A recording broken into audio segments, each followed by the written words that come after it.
Welcome to Child Abuse Awareness with Darlene J. Clark.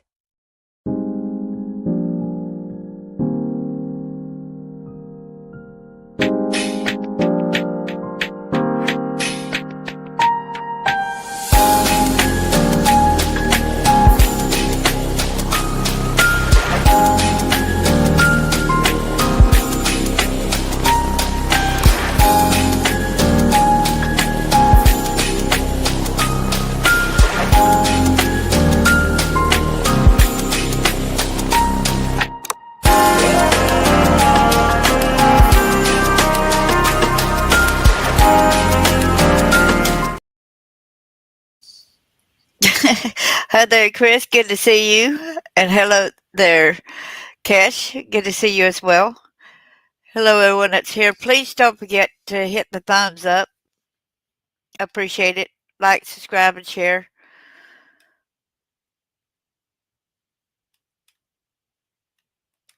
Copyright disclaimer under Section 107 of the Copyright Act of 1976. Allowances made for fair use for purposes such as criticism, comment, news reporting, scholarship, and research. Fair use is a use permitted by copyright statute that might otherwise be infringing.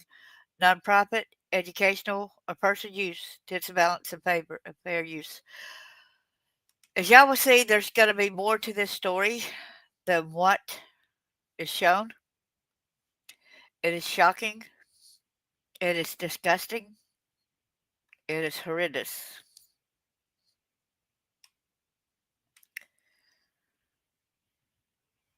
But thank you so much, Cash.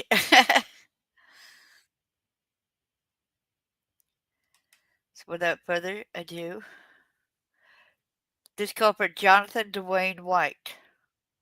One place says he's 32, one place says he's 33.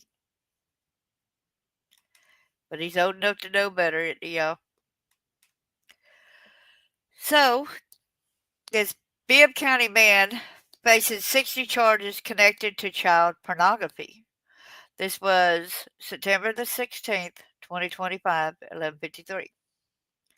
A Bibb County man is now behind bars after police claim he knowingly possessed child sex abuse material with the intent to disseminate it. According to a new court records, 33-year-old Jonathan Dewayne White possessed the material on his Samsung cell phone. Among the material was a nude image of a 9-year-old girl taken from a hidden camera in a bathroom, as well as several other nude images of prepubescent boys and girls. That's called voyeurism, when they take photographs of somebody hidden in a camera in a bathroom or such as. White faces 20 counts of porn with the intent to disseminate, 20 counts of porn, obscene matter, displaying minors, 10 counts of porn, producing with minors, and 10 counts of first-degree voyeurism. White was placed in the Bibb County Jail Monday morning at 11:03 a.m. His bond was set at $1,650,000. Now looky here what this Bibb County man arrested for child pornography amid a boy's death probe, okay? A little boy was shot and murdered, okay? So this was found, about the child porn was found during their investigation. A Bibb County man has been arrested on multiple child pornography charges after law enforcement discovered disturbing evidence during an investigation into the death of a middle school boy. The probe began with the tragic gunshot death of a young boy in West Blockton, Alabama, inside a wooded white residence. However, as officers from ALEA, the Department of Homeland Security, and West Blockton Police executed a search warrant on September 15th, they uncovered materials that led to a wider criminal investigation. West Blockton Police Chief Pete Hicks confirmed that the search revealed images and videos related to child pornography. 32-year-old Jonathan Dewayne White now faces 10 counts each of voyeurism and production of child pornography.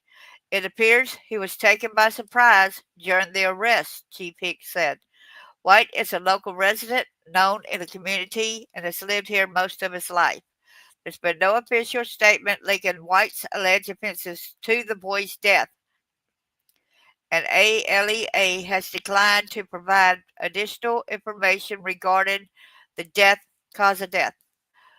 Police urge anyone with information about this case or related matters to come forward. Chief Hicks emphasized the importance of reporting suspicious activity, even if people are unsure, so authorities can conduct welfare checks and investigations.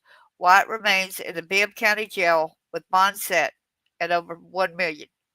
So I'm wondering here, how come if this was examined during the probe of the boy's death, and you entered there searching for evidence and then you find this evidence, how come you willingly could go over there and search unless you speculated it had something to do with the boy's death in the first place, right? So let's go over here to Alabama 13-year-old's shooting death under investigation by state agents. This was August the 28th. I think it happened to 28th. Okay. But it says August 29th is when this was written. An investigation is underway in the shooting death of an Alabama middle school student.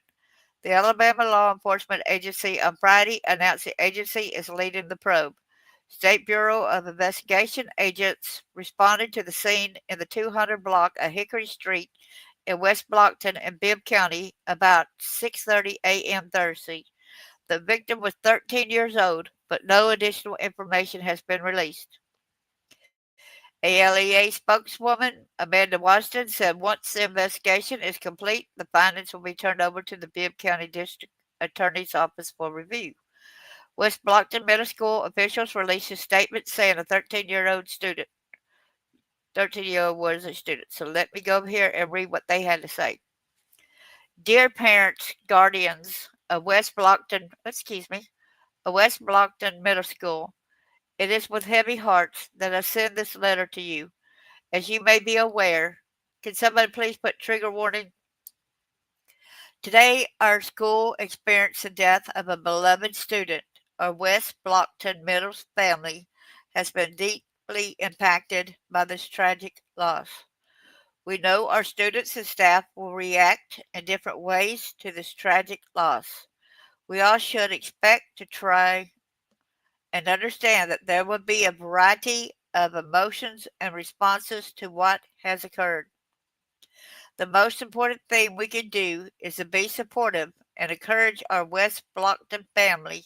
Supporting each other is what WBMS does best. We are a close-knit family. We will rally together and help each other navigate this loss. At West Blockton Middle, we have implemented a plan for responding to this tragic event. Our students always come first. Our plan is focused on helping our students and their families get back to regular learning and everyday activities as soon as possible. I am grateful for our school counselors and mental health professionals that have aided in our response plan. I assure you, our children are the main focus of our response. Our teachers and counselors have been briefed on our plans and have received guidelines for discussing death and reactions to it. There were district counselors and mental health professionals available to students and faculty.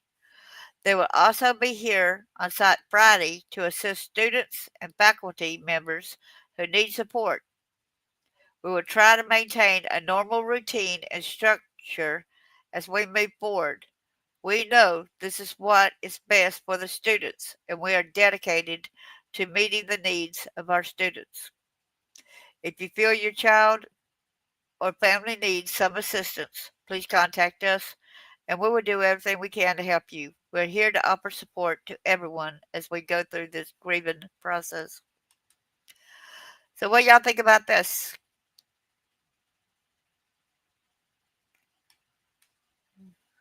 Darling, me misses school started again 2 weeks ago. Thus for an attempted rape in summer. Oh my goodness. And 2 days ago, another sexual assault. These are 14 and 15-year-olds, respectively. Oh, wow.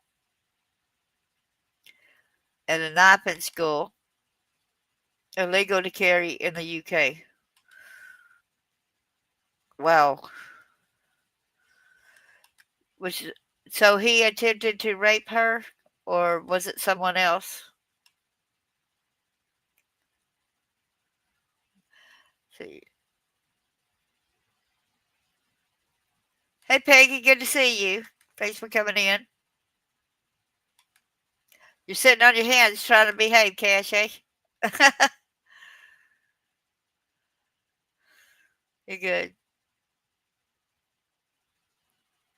So 20 chargeable, but how many not enough evidence is unknown?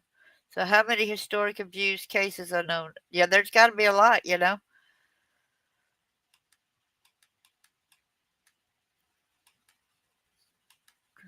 So not getting into a debate on firearms. Yeah, you're behaving, aren't you? Thank you. She has a crazy job. With thoughts and prayers for her safety. What do y'all think about this guy? Because he was looked into, according to the newspaper. So they were doing a search, trying to figure out more about the boy that was shot. Right. So then, in that process of that, they uncovered this. Right. So how can they say that the murder has nothing to do with the guy that's doing that? Because it don't make sense to me for them to be going through his house and looking for evidence, for the case. They're doing an investigation on the murder of that 13-year-old boy.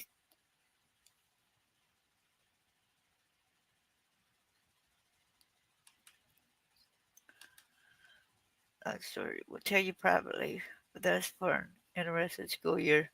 Oh yeah, it is tough being a teacher. There's some good teachers out there, and then there's some horrific teachers out there. I'm wondering why somebody hasn't been arrested for that boy's thing. And it just, when I read this story and saw this about the shooting, I remember y'all knew how my dad had sold me and done this kind of stuff. And he used to shoot at me with a gun too, right?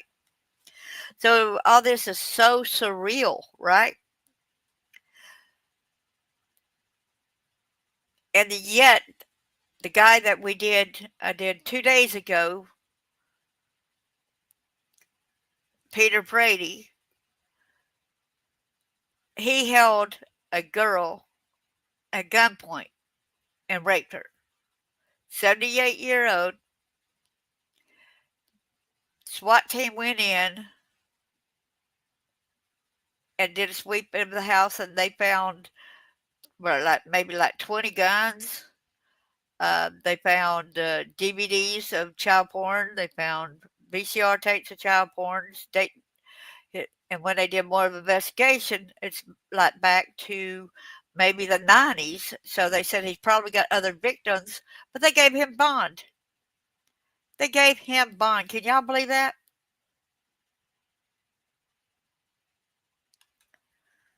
Always prepared when it asks.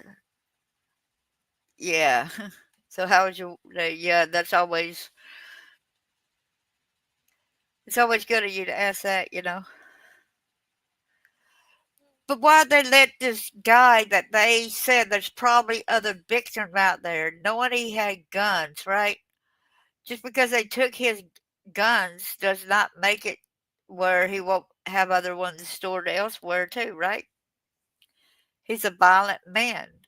And if you know, and they were bragging not too long ago about the death penalty, bringing it to Alabama because we want to make sure to take care of our kids, right? And so we want to make sure our kids are protected from these predators. But you're not protecting them when you're letting them right back out of jail with a bond. What's wrong with you people, huh?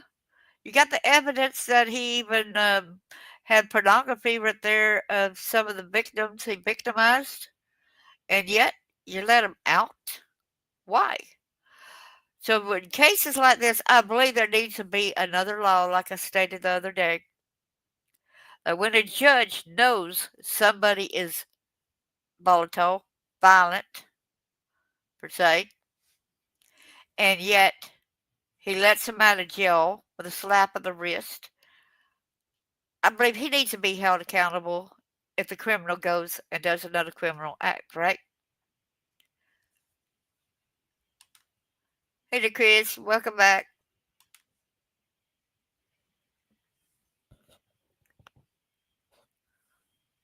Yeah, I know what you meant.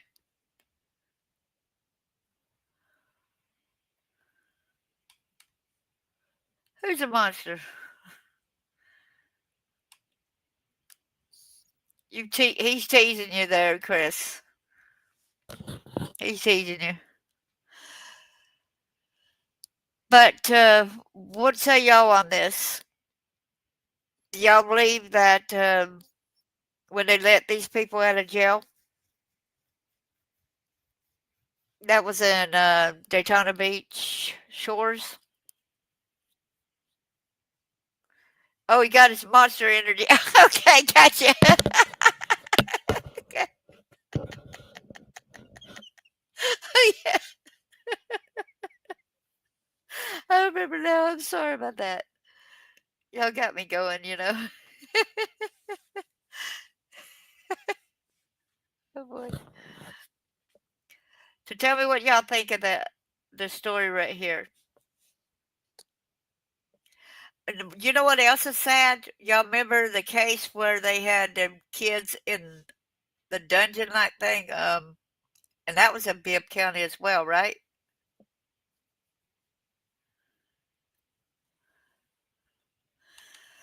So that, and then there was another case of somebody else in Bibb County not too long ago, and now this, and then also a kid is murdered.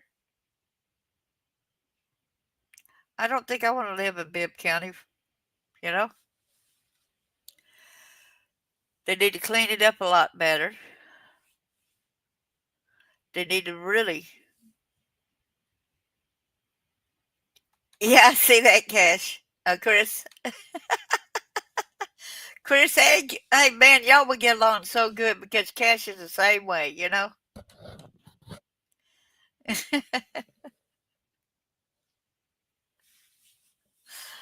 Do you know him all that well, Chris?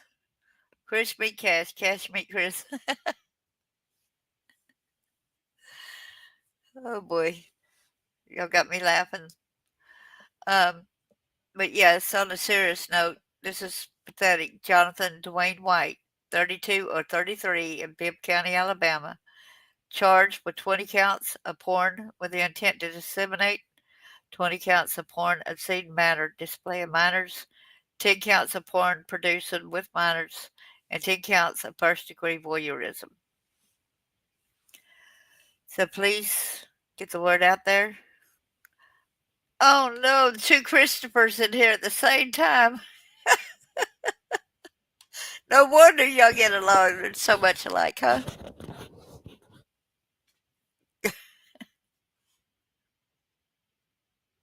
Oh man. And y'all,